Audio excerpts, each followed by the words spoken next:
السلام علیکم، welcome back to brass tacks. میں ہوں آپ کی ہوسٹ ہنا معراج اور میرے ساتھ ایک دفعہ پھر اسٹوڈیو میں موجود ہیں ہمارے ڈیفنس ایکسپرٹ جناب زید حامد صاحب. السلام علیکم زید. پچھلے پروگرام میں ہم نے بات کی تھی پاکستان افغان پالیسی پہ. آج اسی پروگرام کا سیکنڈ ایڈیشن ہم آپ کو پیش کرنے جا رہے ہیں. Without further do I would just want to start off with the program where we left last time. Zaid please continue. جی پچھلی دفعہ ہم نے ختم اس بات پہ کیا تھا کہ افغانستان کے جہاد کے دوران کیا ڈائنامکس تھے، کیا وجوہات تھی، کیا ریزنز تھیں، پاکستان کا رول اس میں کیا تھا اور امریکن انوالومنٹ اس میں کتنی تھی. کیا یہ امریکہ کی جنگ تھی یا یہ پاکستان کی جنگ تھی، مسلم ورلڈ کا یا یہ مسلم ورلڈ کا اس میں کیا رول تھا. مسلم ورلڈ کے رول میں ہم ایک بات جو ڈیفائن کرنا چاہیں گے کہ دیکھیے پوری دنیا کی تمام اسلامی تحریکوں نے افغان جہاد کے جائز ہونے کا فتویٰ دیا تھا اور اس میں پارٹیسپیٹ کرنے کے لیے پہنچے تھے. یعنی پشاور کے جو اسلامک سینٹر ایک پشاور میں ایک مرکز بنایا گیا تھا فورن مجاہدین کا، یعنی غیر ملکی مجاہدین کا، جس میں زیادہ تر عربز تھے.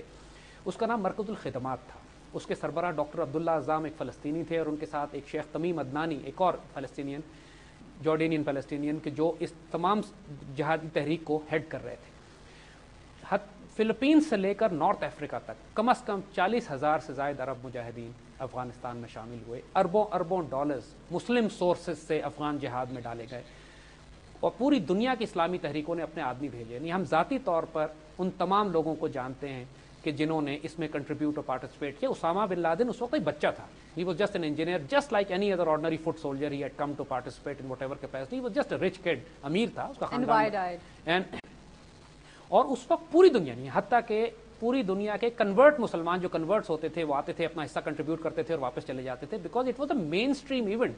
کوئی دہشت گردی نہیں تھی افغان جہاد اس وقت. افغان مجاہدین کو امریکہ لے جایا گیا تو رونلڈ ریگن نے ان کو امریکہ کے فاؤنڈنگ فادرز سے کمپیئر کیا. یعنی اتنا ان کو افغان مجاہدین کی 6 تنظیمیں جن کا ہم نے ذکر کیا تھا پچھلے پروگرام میں، ان کو فاؤنڈنگ فادرز کا.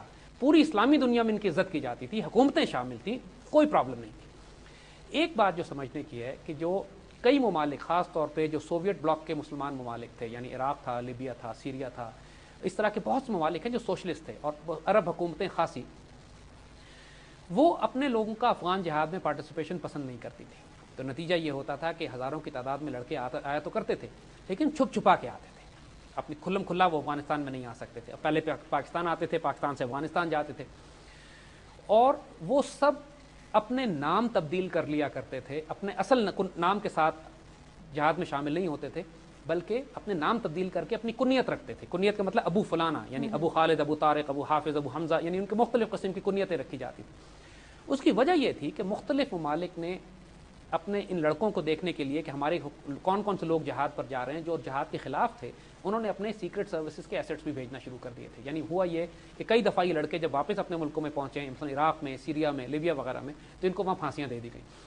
تو ان ممالک نے سختی کی کہ ان کے لڑکے یا تو جہاد پہ نہ جائیں یا جو جہاد سے واپس آتے تھے، جو سوویٹ بلاک ممالک تھے، ان کو وہاں سزائیں ملتی تھی، پھانسیاں دی جاتی. واپسی پر انہیں کیا ٹریٹرز کہا جاتا تھا؟ جی، ان کو اسلامسٹ فنڈامنٹلسٹ کوئی بھی نام دے کے ان کو سزائیں دی جاتی تھی. اور تب بہت بڑی تعداد میں ان بچوں کی جو جہاد پر آئے، ان کی اوریجنل پیرنٹ کنٹری نے ان کی سٹیزن شپ کینسل کر دی.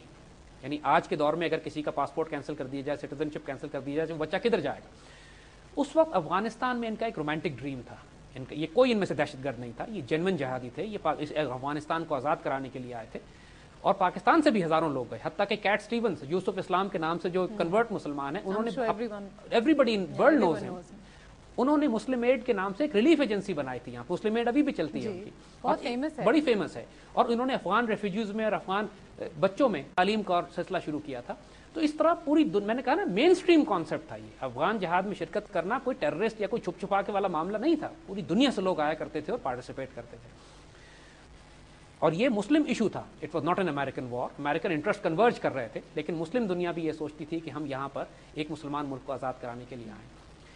ایک بات یہاں پہ اور تھوڑا سا یاد رکھنے کی ضرورت ہے کہ دیکھیے پچھلے کئی سو سال سے جس مسلمان ممالک پر غیر ملکی قوتوں نے قبضہ کیا ہے، جو مسلمانوں نے وار آف ریزسٹنس لڑی ہے، وہاں مسلمانوں کو شکست ہوئی ہے. یعنی ایک عجیب سا کانسیپٹ. 1857 میں ہمیں شکست ہوئی، بیٹل آف پلاسی میں ہمیں شکست ہوئی، ٹیپو سلطان کو شکست ہوئی.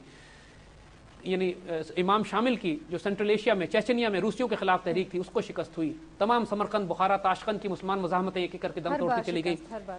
تمام جگہ جہاں جہاں مسلمانوں نے، عمر مختار کی تحریک مزاحمت جو لیبیا میں تھی، اس کو شکست ہوئی.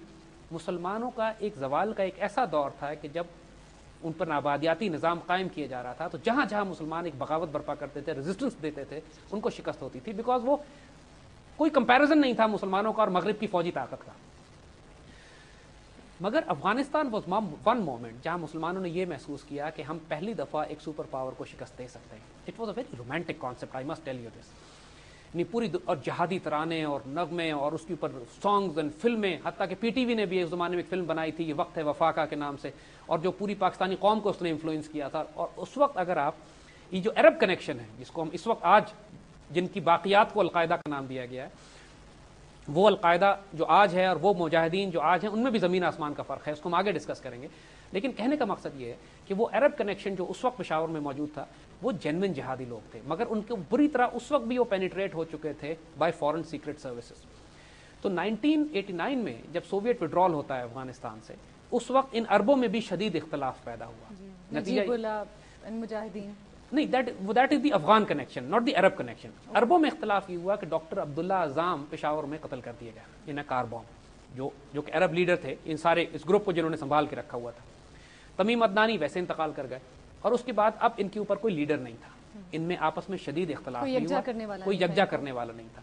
اب یہ عرب لڑکے جو افغان جہاد میں شامل ہونے کے لیے آئے تھے، ان کا ایک رومانٹک ڈریم یہ تھا کہ افغانستان میں ایک اسلامک ریاست ہم بنا سکیں گے، اب یہ بری طرح ڈس اپوائنٹ ہوئے۔ 1989 تک جب سوویٹ وڈرال ہو گیا تو اس وقت حالت یہ تھی کہ نجیب اللہ کی حکومت افغانستان میں کابل میں قائم تھی، سوویٹ وڈرا کر چکے تھے۔ افغان مجاہدین کا خیال یہ تھا کہ اب ہم تھوڑے عرصے میں نجیب گورنمنٹ کو کولیپس کر لیں گے اور افغانستان پر قبضہ کر لیں گے، اور سوویٹ یونین جو کہ کامن فیکٹر تھا جس کی وجہ سے سارے مجاہدین کسی حد تک اکٹھے تھے، سوویٹ یونین کے نکلنے کے بعد ان 6 تنظیموں کے آپس کے اختلافات بڑے واضح ہونا شروع بڑھتے چلے گئے، اور خاص طور پہ وہ پرانے اختلافات، یعنی between 2 prominent fighters, Ahmad Shah مسعود اور حکمت یار، ان کے درمیان ایک ٹسل شروع ہو گئی کہ کابل پہلے کون پہنچتا ہے۔ مسعود نارتھ سے پنشیر ویلی کی طرف سے آ رہا تھا اور حکمت یار ساؤتھ سے کیپچر کرنے کی کوشش کر رہا تھا، اور مگر نجیب گورنمنٹ بھی 3 سال تک ٹکی رہی سوویٹس کے نکلنے کے باوجود۔ کابل گورنمنٹ کے ساتھ مسعود نارتھ سے آپس میں کوآرڈینیٹ نہیں کر رہے تھے، کوآپریٹ نہیں کر رہے تھے، پرابلمز سیریس۔ ہم ایک فیکٹر کی طرف آئیں گے، پاکستان نے یہاں پر کیا غلطی کی، یہ بڑا سمجھنا اس لیے ضروری ہے۔ میں آپ کی قطع کلامی کروں گی، یہاں وقت ہوا ایک بریک کا، ملتے ہیں بریک کے بعد۔